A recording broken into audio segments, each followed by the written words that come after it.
Hoy vamos a comenzar a ver un filum, el filum Arthropoda, ¿sí? Es uno de los filum más grandes, no solamente dentro de los invertebrados, sino que dentro del reino animal.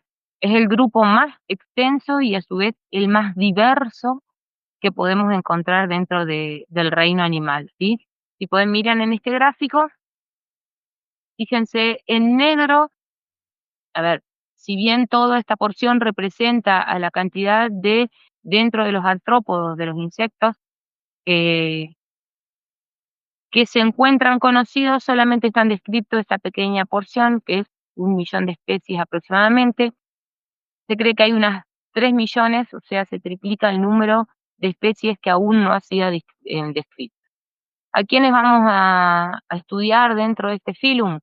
A los famosos insectos, vamos a estudiar a los arácnidos, a los miriápodos, que vendrían a ser los 100 pies y los 1000 pies. Ahora van a ver que no son insectos, si bien son artrópodos, no son insectos, y a los crustáceos, ¿sí? Es decir, cangrejos y langostas, los ejemplares más conocidos, ¿sí? O más representativos dentro de este grupo. En- ¿Quiénes son los artrópodos o qué características tienen los artrópodos? Son protostomados, son triblásticos, estas definiciones ya las vieron, ya las manejan, así que no vamos a entrar en mucho detalle, pero son organismos protostomados y triblásticos. Son organismos celomados, aunque en estos individuos el celoma se redujo muchísimo. Ya no cumple una función de esqueleto hidrostático como en el caso de los anélidos, porque aparece una estructura que es un exoesqueleto o un esqueleto externo, que es lo que le va a dar la mayor rigidez o cumplir juntamente una función de esqueletaria y de sostén en estos individuos. Entonces, el celoma, que en el caso de los anélidos veíamos que cumplía una función de esqueleto hidrostático, está completamente reducida. Y este celoma generalmente solamente es aparente en los estados adultos, en, en las gónadas principalmente, y en algunos casos aparece en los órganos excretores. Igualmente, todo el espacio que hubiese estado cubierto por por el celoma está es reemplazado en realidad por otro líquido que es el hemocele, que va a cumplir una especie de función como si fuera una sangre, ¿sí? Un líquido que va a transportar la mayoría de los nutrientes y también va a colaborar de alguna forma con el mantenimiento de los órganos internos, cada uno en su lugar. Em, los artrópodos son organismos segmentados, al igual que los anélidos, aunque esta segmentación es poco evidente en los adultos, ¿sí? Es mucho más evidente en las primeras etapas del desarrollo embrionario, incluso cuando pasan por estado de ninfa o larva, es más fácil poder identificar esta segmentación, o incluso se pudo encontrar una segmentación evidente, pero en especies un poco más primitivas, ¿sí? En las especies más evolucionadas o más derivadas, por decir de alguna forma, hay una tendencia a la reducción de esta segmentación, ¿sí? Estos segmentos en principio comienzan a perderse, ya sea porque se fusionan entre sí para, para cumplir una función determinada, vamos a ir viendo con mayor detalle, o a veces desaparecen, o algunas veces estos segmentos se han modificado muchísimo para cumplir una función en particular dentro de estos organismos y los hace poco aparentes.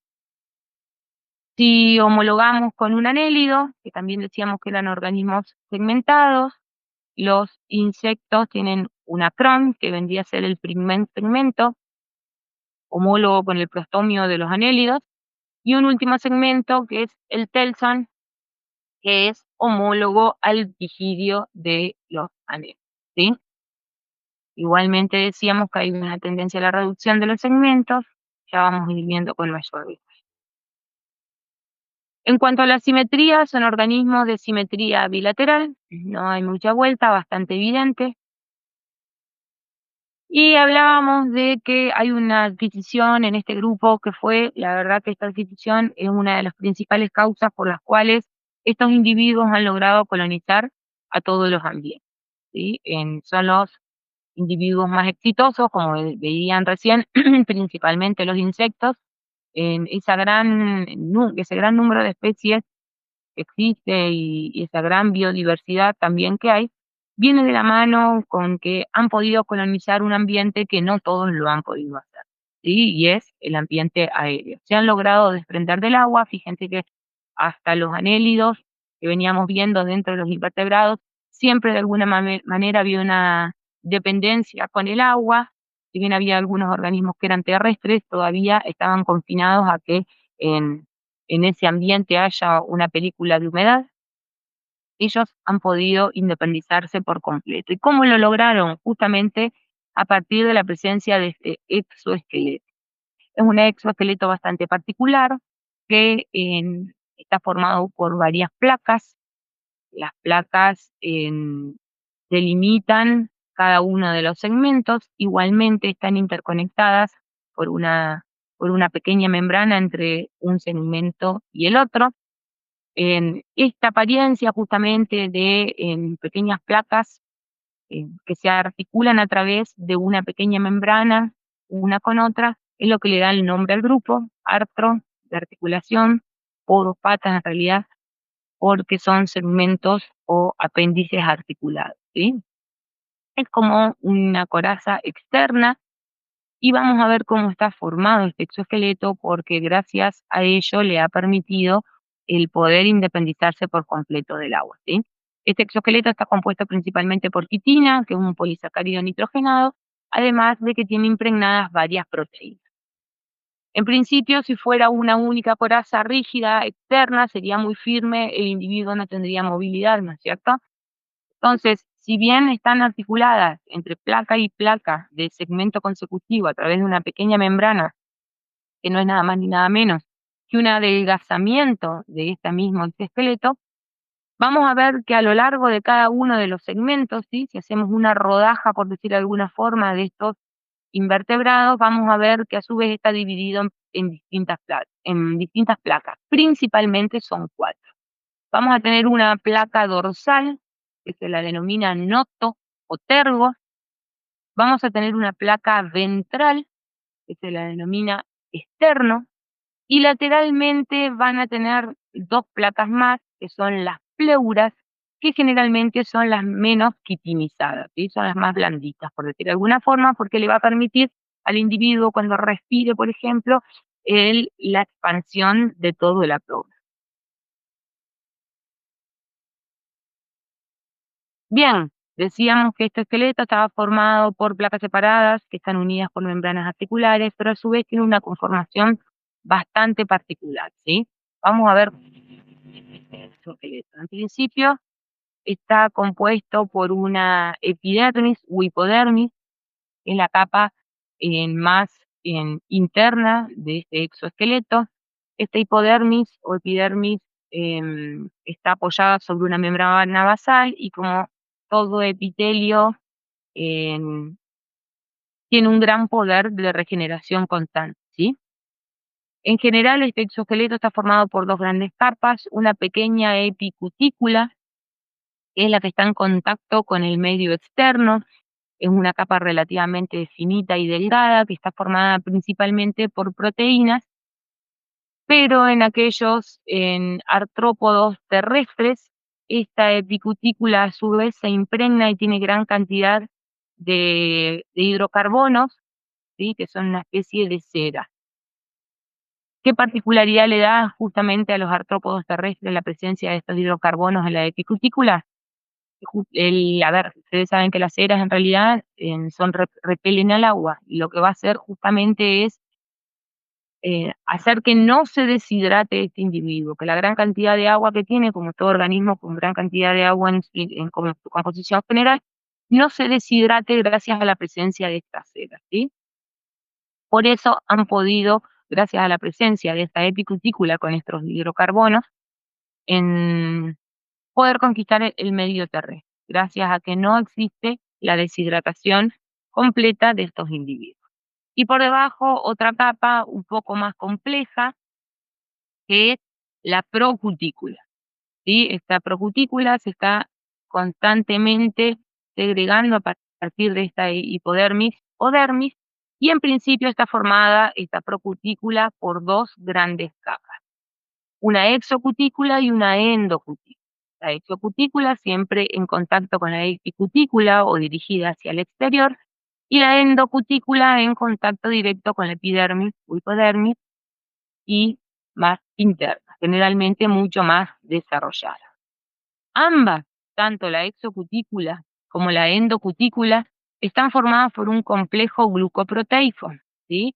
Donde predominan proteínas y principalmente la quitina, que le da esa estructura bastante rígida a los insectos, ¿sí? Todos en algún momento habrán agarrado aunque sea una hormiga y ven que el exoesqueleto o es bastante rígida esta cutícula.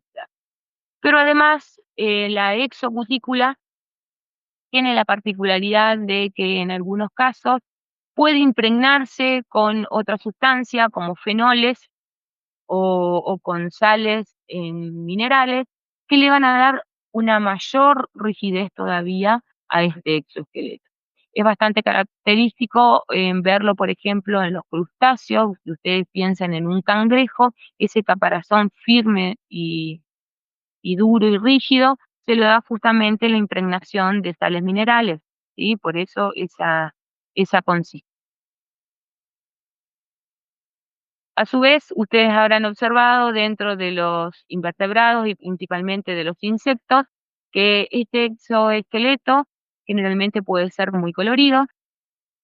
A veces se impregna en la epicutícula también en algunos pigmentos que son pigmentos melánicos, los cuales dan generalmente las coloraciones de marrones, rojos, amarillos, naranjas en los insectos.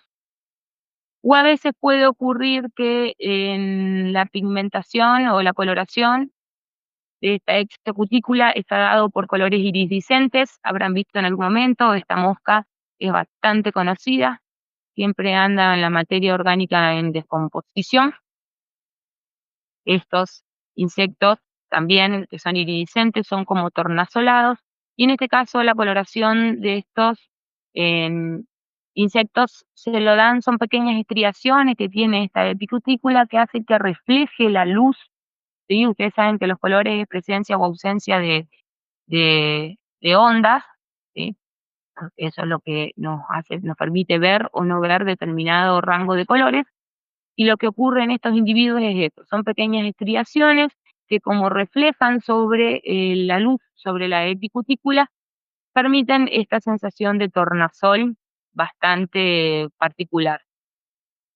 Sin embargo, también muchas veces puede impregnarse el exoesqueleto con cromatóforos, son pequeñas células con coloración, y en algunos casos la coloración está dada porque es tan delgado el exoesqueleto y existen algunos pigmentos en la sangre, en el hemocele, que hacen, al ser tan delgada la capa de exoesqueleto, hacen visibles a estos pigmentos, en realidad, del hemocele, ¿sí? Son pigmentos respiratorios, pero que se hacen evidentes justamente porque no se ve el exo.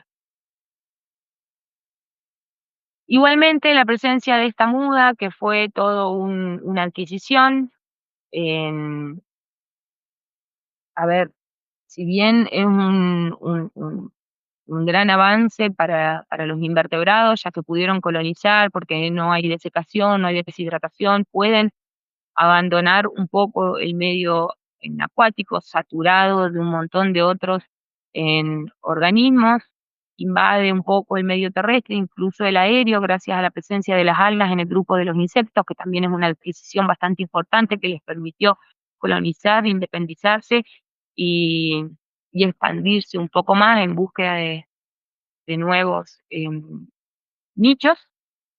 También representa un problema.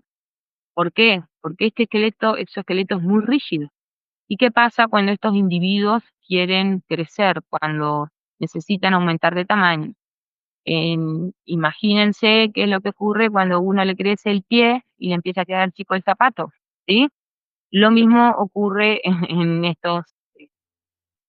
este grupo. Hay un problema, que es que el exoesqueleto es muy rígido y cuando van creciendo no les permite aumentar de tamaño, ¿sí? Los órganos comienzan a comprimirse en el interior. Pero le buscaron la vuelta y lo lograron solucionar gracias a un proceso que se llama ecdisis, ¿sí? Lo cual le permite ir mudando o eliminando a este exoesqueleto viejo y chico por un exoesqueleto nuevo que ellos mismos van fabricando.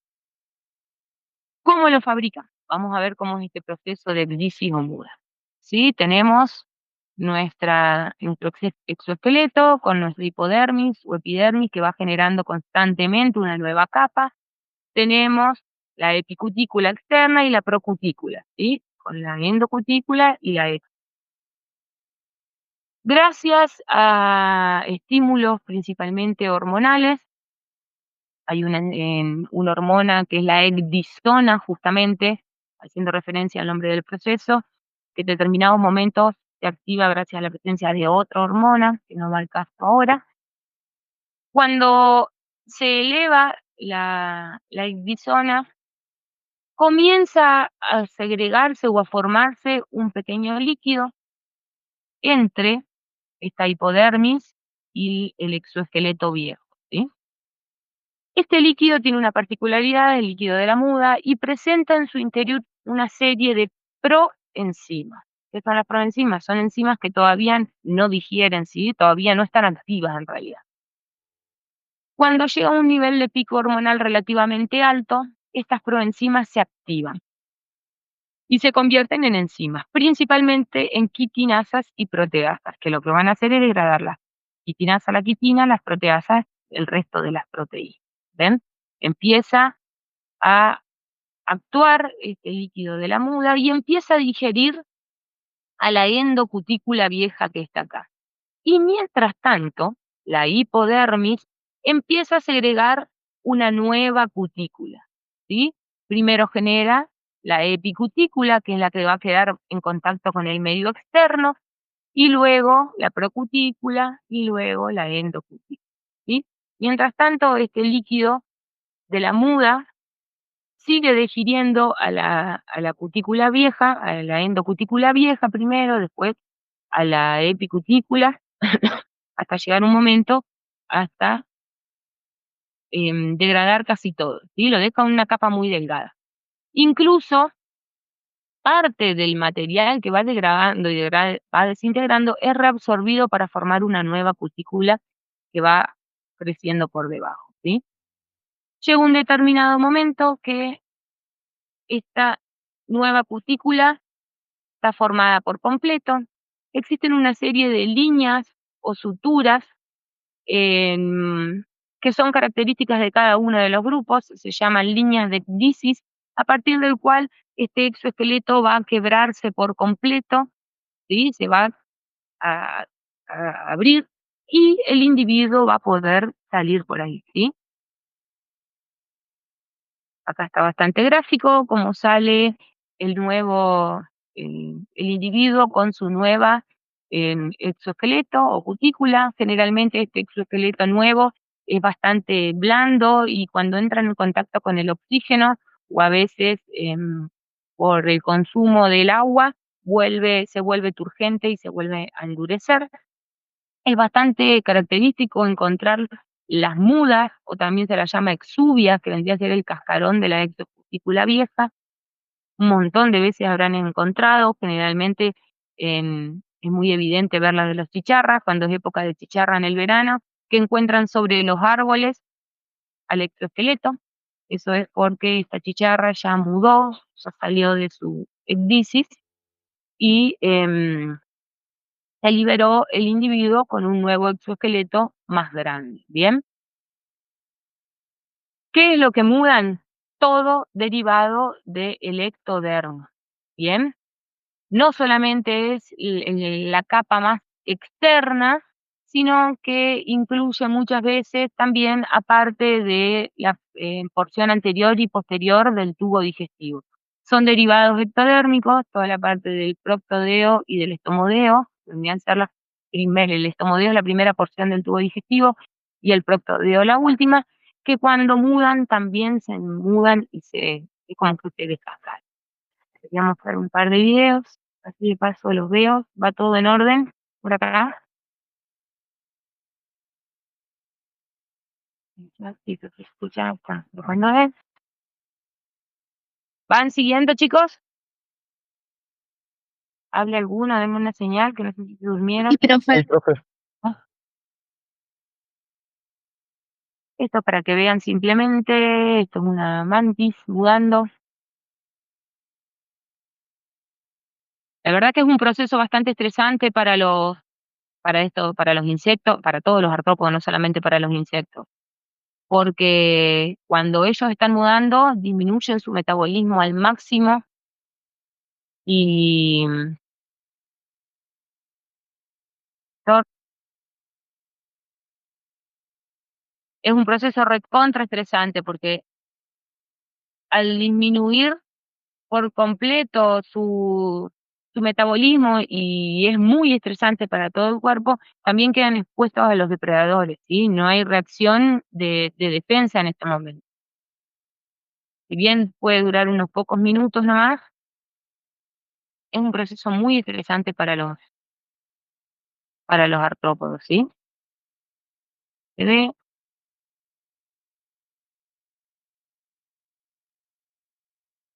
cómo queda la exuvia o el exoesqueleto viejo,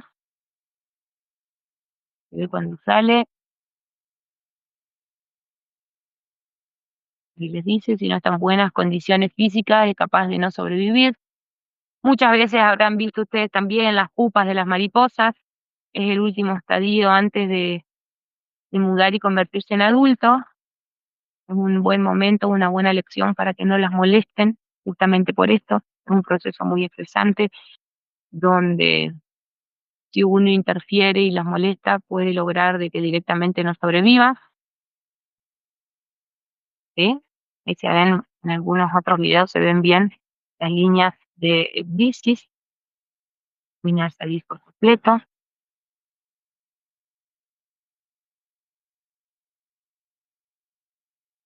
Vamos a ver en otro grupo, y esto es un insecto acuático.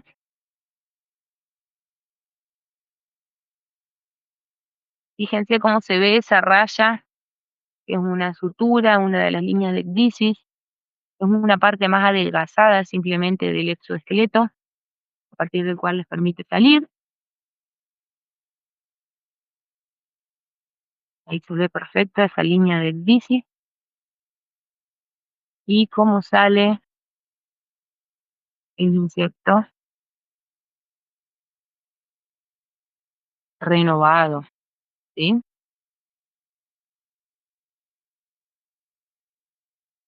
Y por último, para salir de los insectos, les muestro un cangrejo.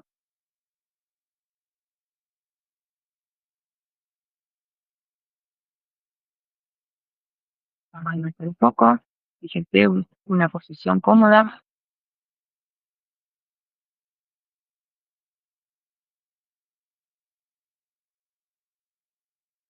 Después vamos un poco de lo que se empieza a mudar, que se empieza a ver, cómo empieza a alargar el caparazón.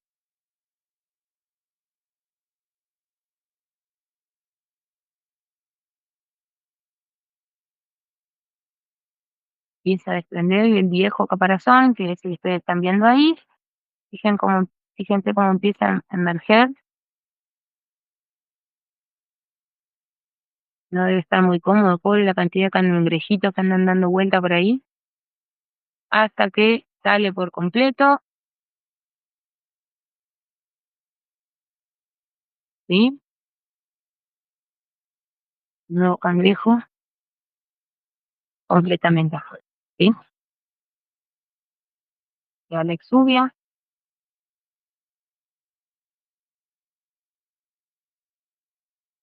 Bien, seguimos entonces. Em, si bien hablamos de un exoesqueleto, porque es un esqueleto netamente externo, muchas veces este exoesqueleto hace una especie de repliegues hacia el interior del organismo, ¿sí? Que se llaman apodemas. Son como pequeñas invaginaciones simplemente de este exoesqueleto, que ingresan hacia el interior del individuo. ¿Con qué finalidad? Con darle apoyo o a la inserción de varios músculos, los cuales están muy desarrollados dentro de los insectos, ¿sí? En Es bastante frecuente en las patas, o después vamos a ver en las arañas, hay un apodema que se suele ver bastante bien en el caparazón, que le da punto de inserción a la musculatura interna, ¿sí? O en algunos casos, como en el caso del tentorio, el tentorio es un derivado también de este ectodermo, que hace de esqueleto interno o de soporte a todas las partes del sistema nervioso en la cabeza. E incluso le da apoyo a la musculatura del aparato bucal, ¿sí? Que son piezas que imprimen bastante fuerza y necesitan mucha musculatura y se mantienen adheridas o prendidas a este tentorio. En estos casos se habla que también hay un esqueleto interno, pero no es nada más ni nada menos que imaginaciones de este exoesqueleto que le van a dar soporte a distintos músculos u órganos de estos órganos, ¿sí? ¿Qué particularidad tienen estos segmentos dentro de los artrópodos? Es que presentan apéndices. Cada segmento presenta un par de apéndices. A veces modificado, a veces ausente porque se ha modificado muchísimo para cumplir determinada función, pero siempre presentan una serie de apéndices que son articulados porque están formados por varias placas, ¿sí? Muchas veces fusionadas, que se denominan artérias. En principio vamos a encontrar 2 tipos de apéndices dentro de los artrópodos. Algunos apéndices son de tipo unirrámeos, están formados por una única rama, ¿sí? Después vamos a ver con mayor detalle cómo están compuestos estos apéndices, pero en algunos casos, como en el caso de los crustáceos, estos apéndices se dicen que son birrámeos, están formados por 2 ramas, a partir de un artejo en común, que es el que se une al segmento o al cuerpo del individuo. De él salen como si fueran dos ramas, por esto hace referencia a birrámeos, y es característico de los crustáceos. Insectos arácnidos y miriápodos generalmente son unirrámeos. Yo les decía que la segmentación de los artrópodos en los adultos generalmente y en individuos un poco más en avanzados, ha perdido casi esa segmentación visible debido a que se fusionan muchas veces muchos de estos segmentos para cumplir una función determinada. Esto es la regionalización o tagmatización dentro de los artrópodos. Es decir, vamos al ejemplo más clásico, que es el que todos conocen, un insecto. Hay una gran fusión de los primeros segmentos del organismo. ¿Para qué? Para cumplir con funciones principalmente sensoriales, porque van a albergar al sistema nervioso central, van a tener la presencia de las antenas, de los ojos, y de la obtención del alimento, porque algunos apéndices se modifican en piezas bucales para obtención del alimento.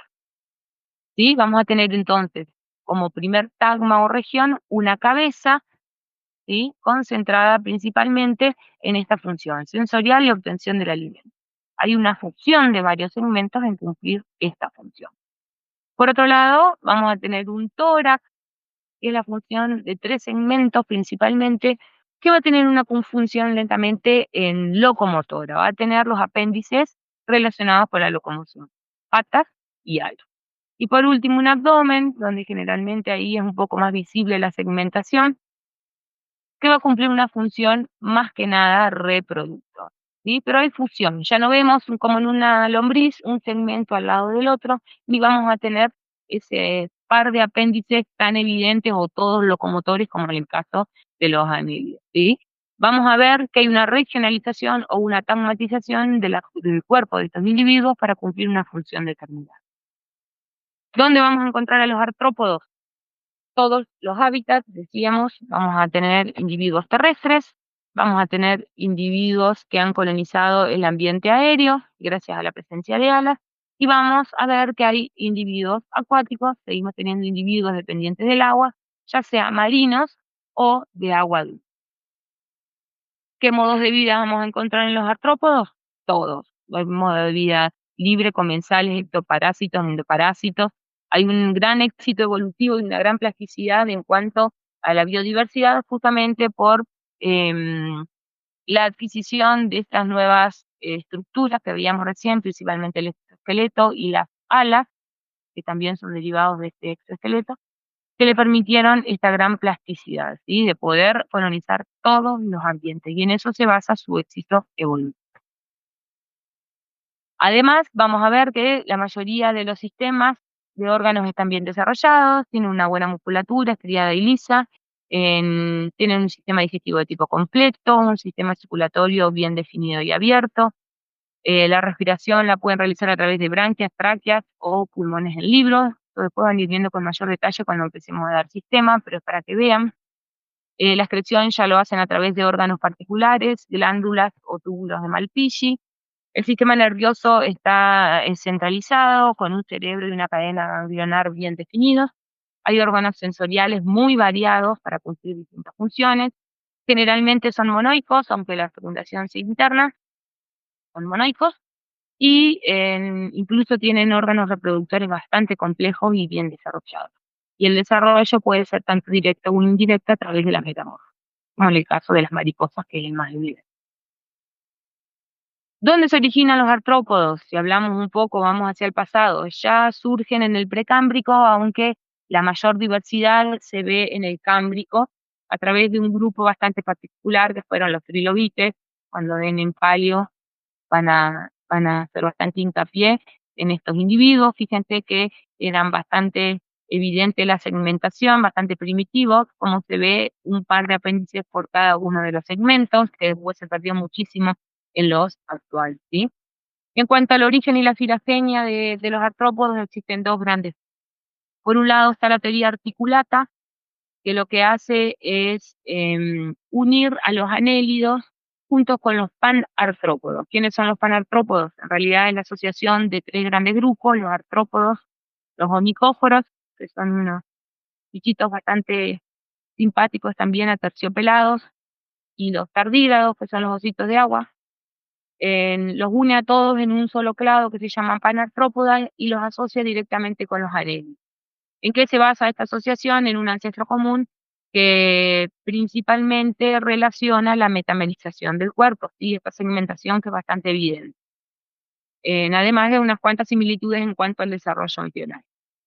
Pero hay otro grupo de autores que en realidad los asocia a los artrópodos, no solamente, principalmente basado en el análisis de la secuencia del ARN, pero tienen en cuenta un proceso que no lo encontramos en otros individuos, que es el de la ecdisis, ¿sí? No sé si ustedes se acuerdan que ese proceso de muda o ecdisis lo vieron en algunos grupos de blastocelomados. Entonces, esta teoría asocia a los artrópodos justamente con los priapúlidos, los quinorrinchos, los onicóforos, los tardígrados y los nemátodes, que también mudan junto con los artrópodos, ¿sí? Por esta presencia, por la presencia de este proceso, por el de la ecdisis. Además, existen dos grandes, si tenemos en cuenta dentro de los artrópodos los cuatro grandes grupos que vamos a desarrollar y que se ven, hay dos grandes hipótesis de relación entre ellos. Dentro de los artrópodos tenemos cuatro grandes grupos, como yo les decía hoy temprano: los insectos, los quelicerados, pues son los arácnidos, garrapatas y escorpiones. Tenemos a los crustáceos, que incluye a los cangrejos y langostas, y a los miriápodos, que son los niños.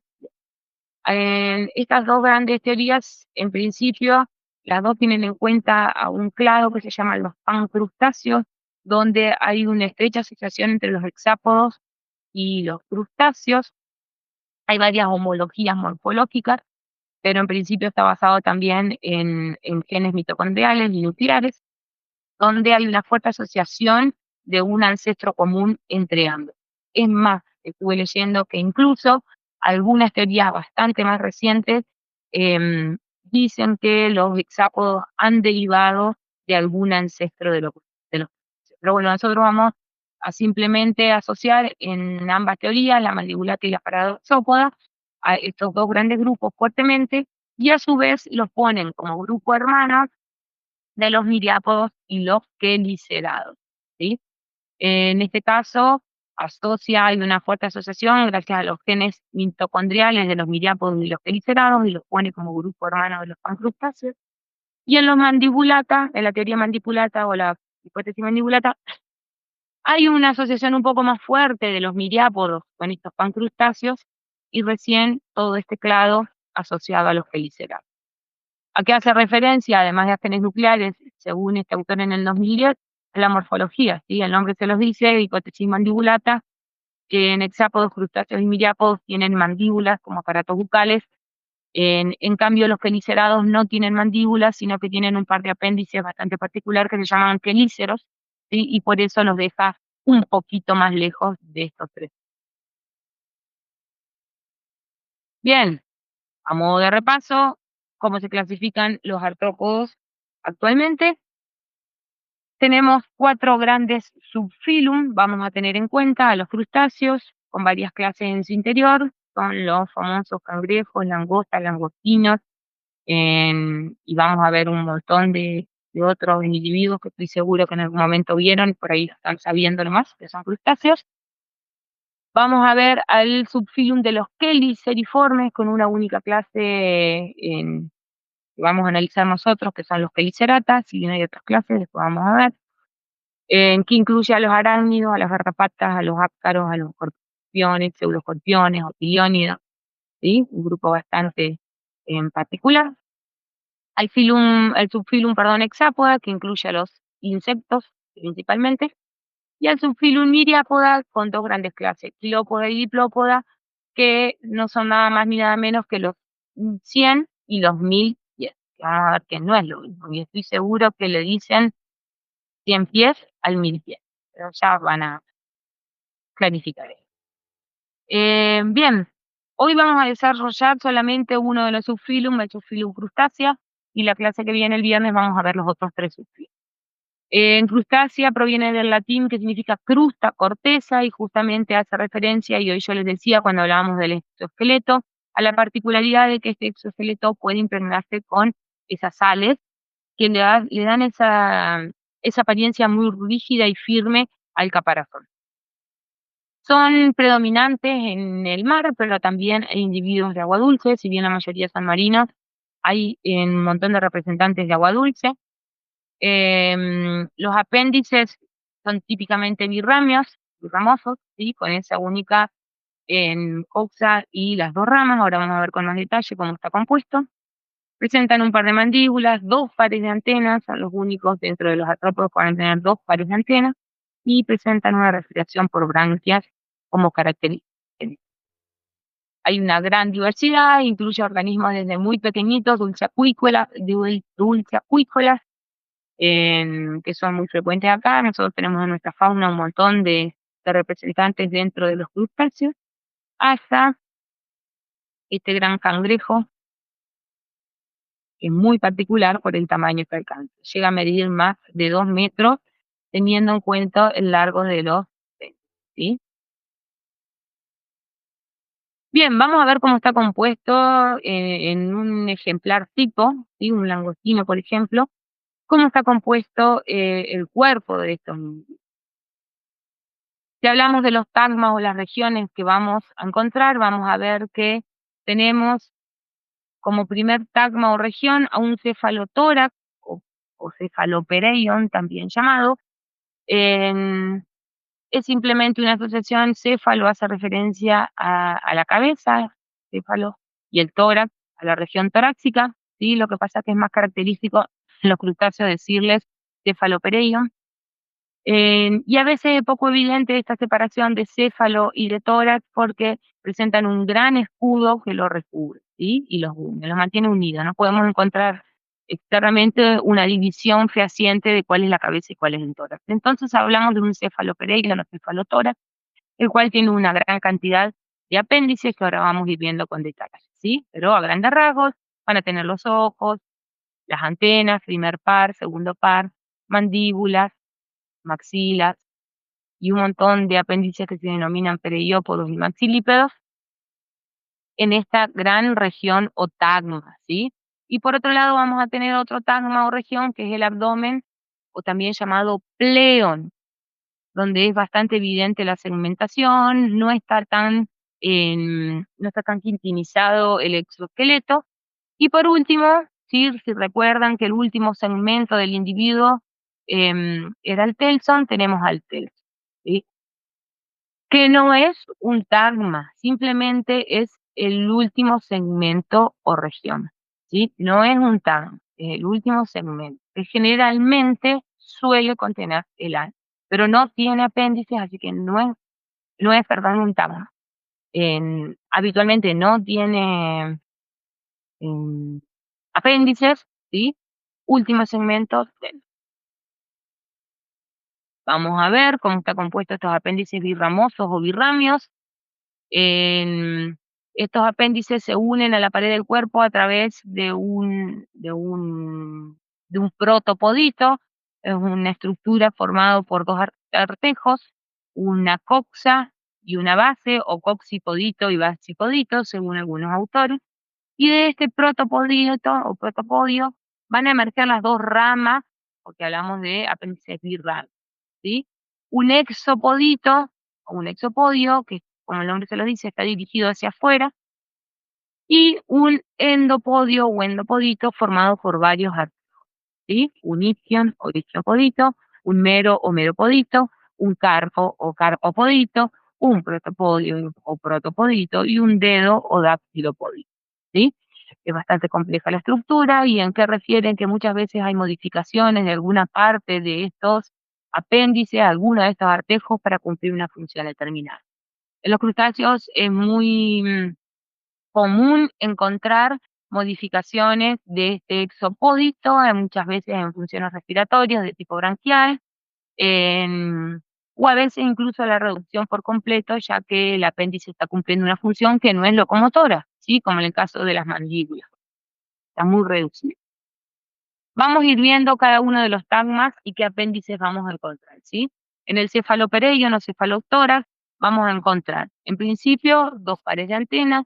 El primer par de antenas, o también algunos autores lo llaman anténulas.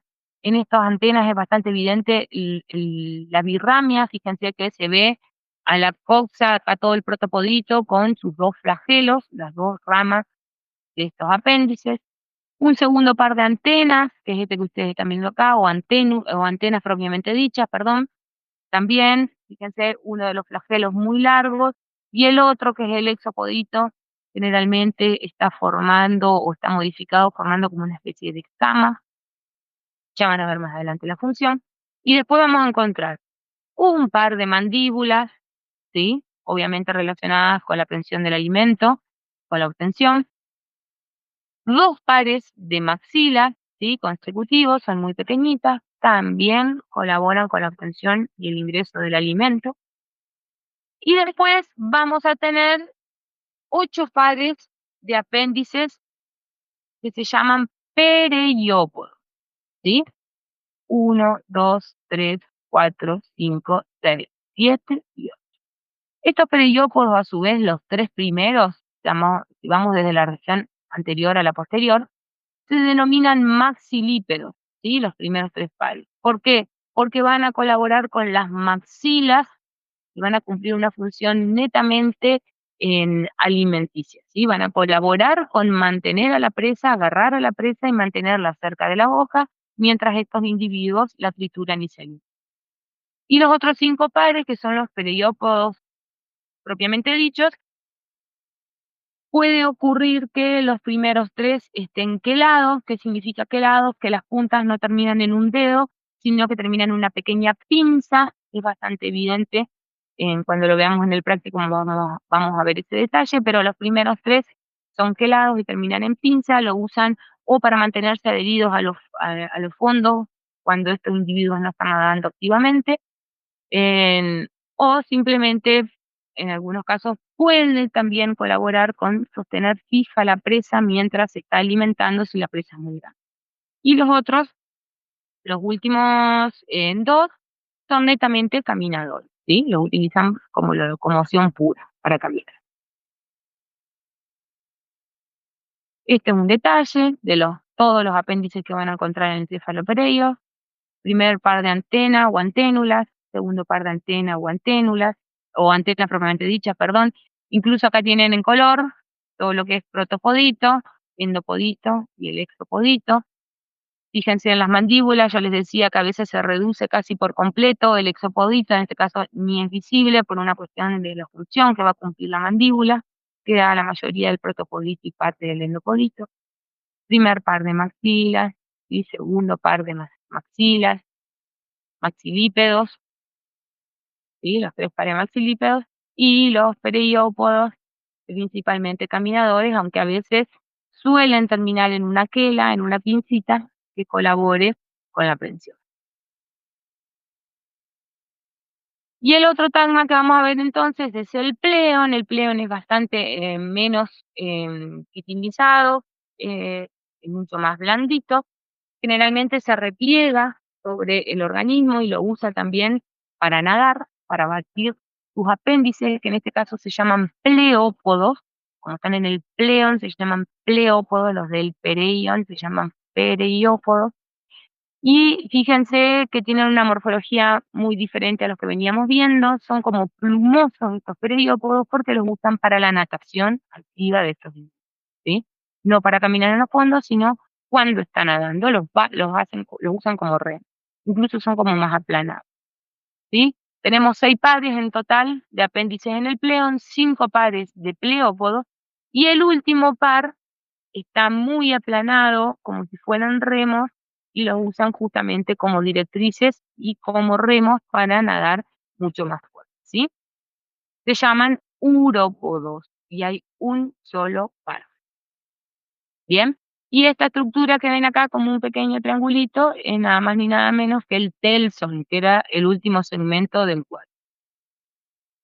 El telson, acá se ve mejor, es este pequeño triangulito. Esto que ustedes ven acá son los urópodos, fíjense, solamente un par. Ahí se ve perfectamente que son birramios. Este sería uno, el izquierdo, y este sería el otro, el derecho. ¿Bien? Estos urópodos juntos con este telson forman lo que se denomina la nadadera caudal, ¿sí? Son los encargados de darle la dirección, porque hacen como remo y le dan algo de estabilidad a la natación activa de estos individuos. Bien, este es otro ejemplar que vamos a ver simplemente las modificaciones. En este patrón general que ustedes estaban viendo de un crustáceo general, va variando y se modifica muchísimo. Vamos a ver cómo se adaptan a distintos modos de vida. En el caso de los langostinos, como veíamos recién, son individuos aplanados lateralmente, ¿sí? Son alargados, son finos. ¿Por qué? Porque andan nadando activamente por el agua. Pero ¿qué ocurre en un cangrejo? Un cangrejo también es un crustáceo y sin embargo no tienen una natación tan activa como en el caso de los langostinos. Entonces, todo este cuerpo y toda esta morfología que estábamos viendo recién está adaptado a vivir en los fondos porque son más bien bentones. Por un lado ya no están aplanados lateralmente, sino que van a estar aplanados dorso-ventralmente para poder soportar las presiones de la columna de agua. Y fíjense, si uno mira al cangrejo dorsalmente, de espaldas, por decirlo de alguna forma, lo que están viendo, ese gran caparazón, se corresponde con el cefalopereion, ¿sí? Solamente, vamos a volver para atrás, es esta porción, el cefalopereion, que forma ese gran escudo. Y lo que ustedes observan, los apéndices que ustedes observan acá, son los pereiópodos, porque estamos hablando del cefalopereion, ¿sí? Tiene 5 pares, bien, 1, 2, 3, 4 y 5, los cuales generalmente, en el caso del cangrejo de río específicamente, los van a usar para caminar en el fondo. Y el primer par, a su vez, que se llama quelípedo, porque tiene esa quela o pinza muy grande, la usa o para defensa, también la utilizan en algunos rituales de cortejo, y para sostener a la presa de la cual se va a alimentar, ¿sí? Si miramos dorsalmente no hay problema, todo esto es el cefalopereion. Si lo miramos de frente, tiene los mismos apéndices, primer par de antenas, segundo o anténula, segundo par de antenas, los ojos, y acá todos estos apéndices que ven acá son las maxilas, las mandíbulas, ¿sí? Todos esos mismos apéndices se mantienen. Ahora, ¿dónde me quedó el pleón? ¿Dónde está el pleón de los crustáceos en general? El pleón queda replegado, ¿sí? Imagínense, si teníamos el langostino, lo que hacen en cangrejo es, se pliega el pleón, porque estos individuos ya no nadan, y el pleón tenía apéndices relacionados netamente con la natación, así que es como que esté plegado sobre sí mismo, y solamente lo vamos a identificar si lo vemos ventralmente, ¿sí? Esto que están viendo acá es el pleón, y este último, el pequeño segmento, es el telson. Hay una gran diferencia entre los machos y las hembras, ¿sí? Esta es una hembra, fíjense, el telson muchísimo más grande, ¿sí? Y el pleón muchísimo más ancho. ¿Por qué?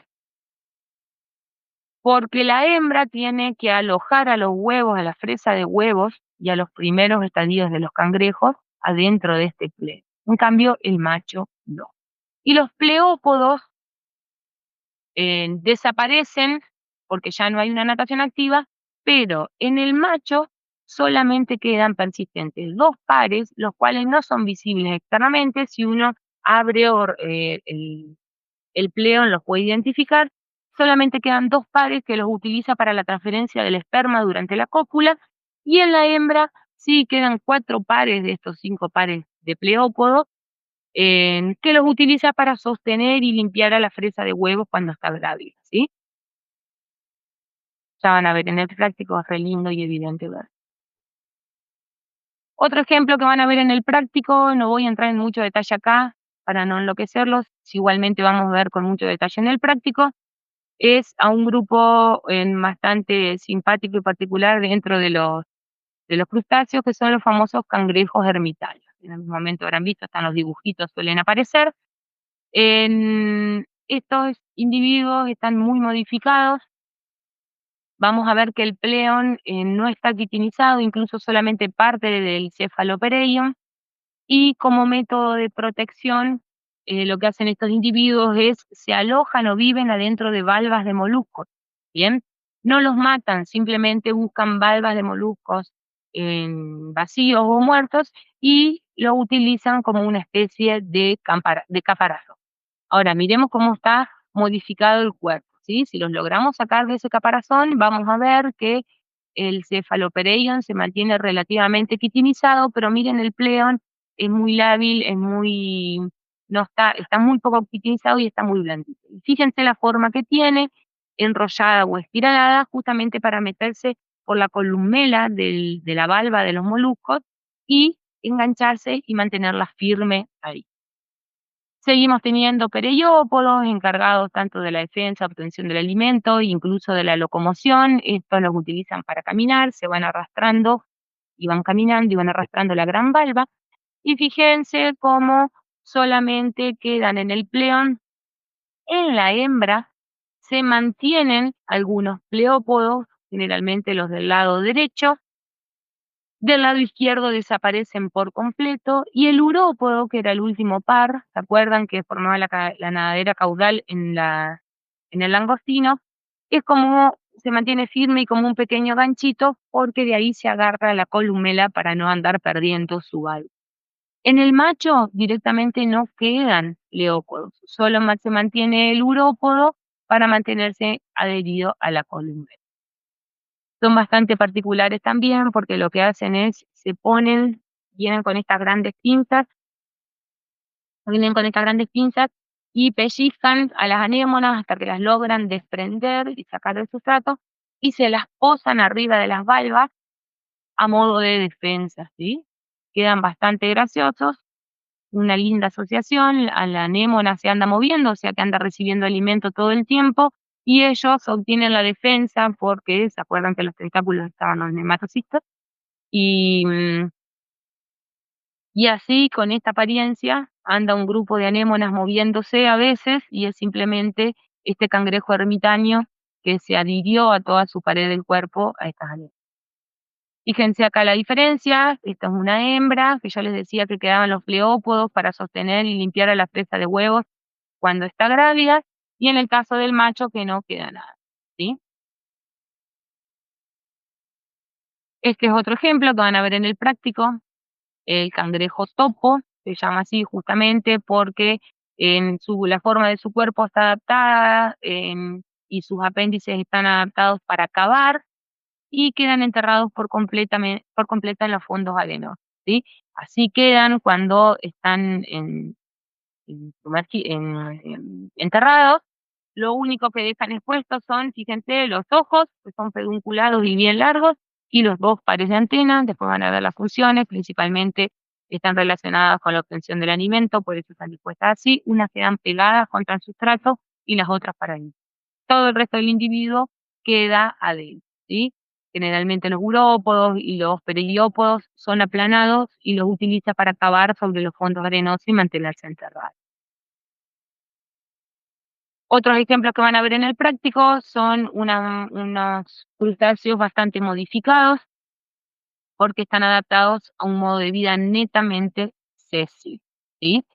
La modificación de ese pereiópodo, cefalopereion y pleón está completamente variada y modificada. Incluimos a los famosos balanus, ¿sí? O también los habrán escuchado como percebes.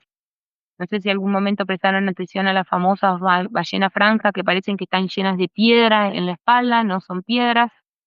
En realidad son una gran asociación de estos balanus. Fíjense la modificación a ese modo de vida netamente sésil. En todo el exoesqueleto forma una gran muralla formada por varias placas, pero forman una muralla.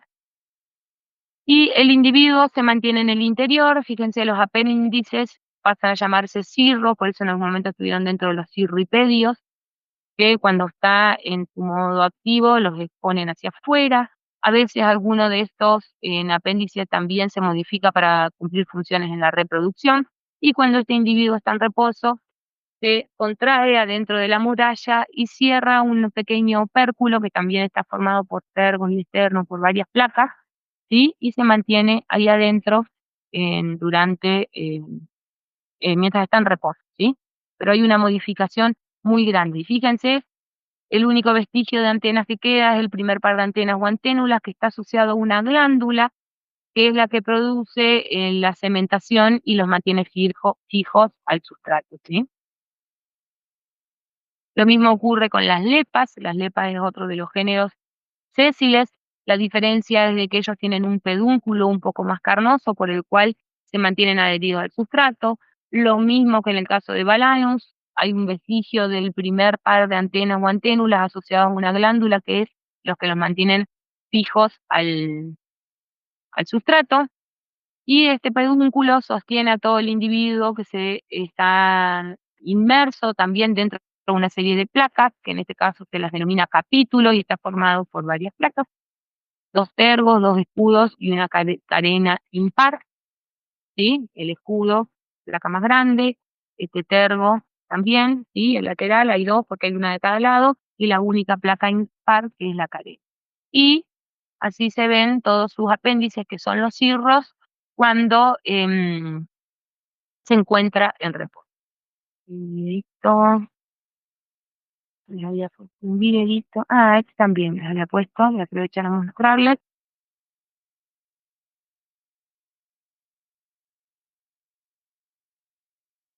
Cuando un cangrejo ermitaño crece, ¿qué hace? Necesita cambiar de caparazón. Entonces anda buscando un caparazón, un talle más. Y una vez que se asegura de que puede entrar, fíjense, no mata al caracol, simplemente anda buscando. Hay unas fotos bastante graciosas y tristes a la vez, donde hay cangrejos ahí. Cambio, ahí cambió. Se asegura de enganchar con el urópodo en la columela.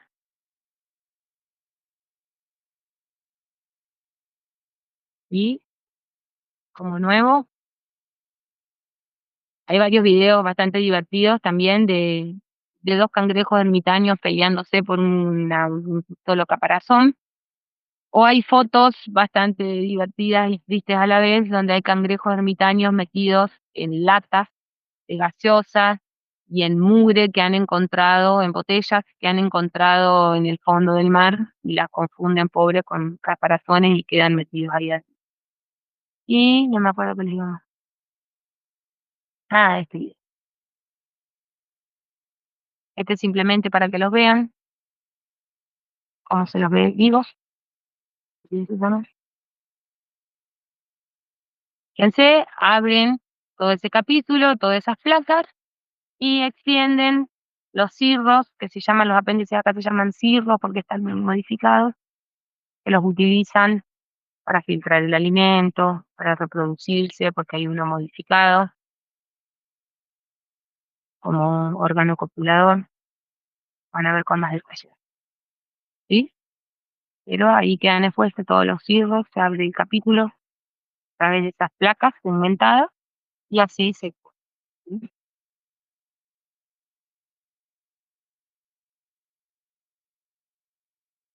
Bien, y por último, existen, esos, la mayoría son todos en crustáceos marinos, pero existen un montón de organismos que se los denomina microcrustáceos por el tamaño que tienen y que son dulceacuícolas, ¿sí? Que los van a encontrar en nuestros cuerpos de agua y los hubiesen visto vivos si hubiésemos podido tener la oportunidad de estar en el plan, ¿sí?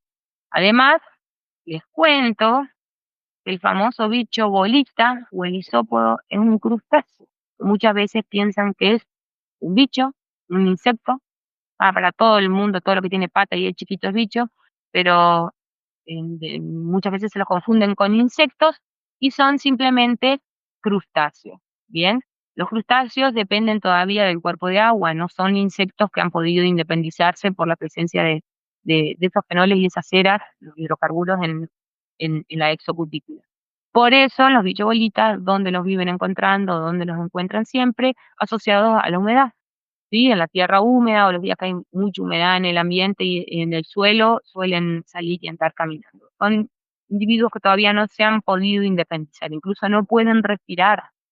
Siempre están asociados a la película de humedad para poder respirar, después lo van a ver con mayor detalle cuando dan la respiración, ¿sí? Y después tenemos a la famosa pulguita de agua. Si uno agarra el agua del florero y mira tras luz, va a ver unos pequeños individuos que van saltando como pulguitas, son los branquiópodos o pulga de agua. Daphnia es el género más común y que lo van a ver en el práctico y se van a cansar de verlo de acá al fin de la pulsada. Los branquiópodos o conchostracos también tienen la particularidad de que las valvas parecen las de un bivalvo y el individuo queda por completo. Hay muchas modificaciones de los apéndices, fíjense cómo están muy, muy reducidos a veces los, acá ya no hay pleópodos, los periópodos los utilizan para la natación, las antenas las utilizan para nadar. Los anfípodos o Vialela, que es otro de los géneros que nosotros tenemos acá, muy, muy frecuente de encontrar. Los copépodos, estos también, si miran a trasluz en el agua, van a ver unos pequeños en, individuos con estas grandes bolsas ovígeras, son de una hembra llena de huevos, es muy común encontrarlos, los ostrácodos, y como les decía hoy, había algunos artrópodos que son parásitos. Dentro de los crustáceos tenemos varios representantes.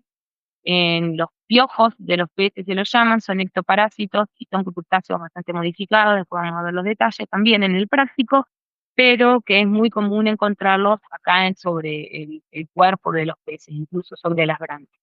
Dolox y Argulus son los dos géneros que solemos encontrar. Y eso es todo por hoy, no los hincho más.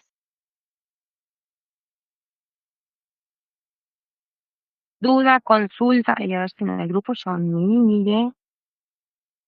Em, Dudas, consultas, Yo, profe, tengo una duda. dale Gonzalo. Acerca de los apéndices articulados, ahí como que me perdí un poco y no, si puede explicar de nuevo, porque me perdí. Bien, vamos a la Silvina.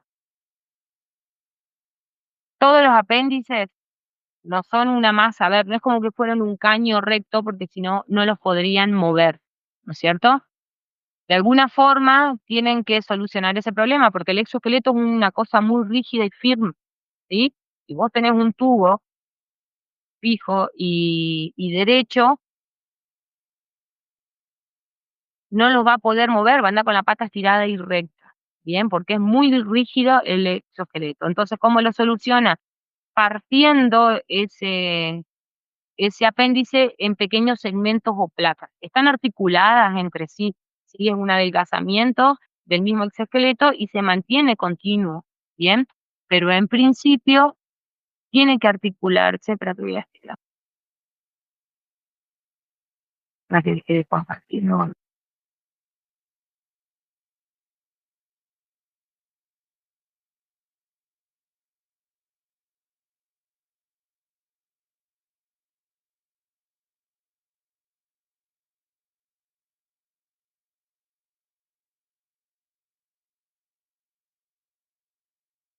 ¿Ahí está compartiendo? Sí. Fíjate que si esto fuera un único tubo recto, el bicho estaría con la pata estirada, ¿sí? No es muy cómodo caminar, estirar tus 2 piernas sin doblarlas a nivel de la rodilla ni de los pies e intenta caminar. Es incomodísimo, no puede. De alguna forma tiene que articularse. ¿Cómo lo hace? Es partiendo, por decirlo de alguna forma, a través de determinados segmentos o placas que se llaman artejos, ¿sí?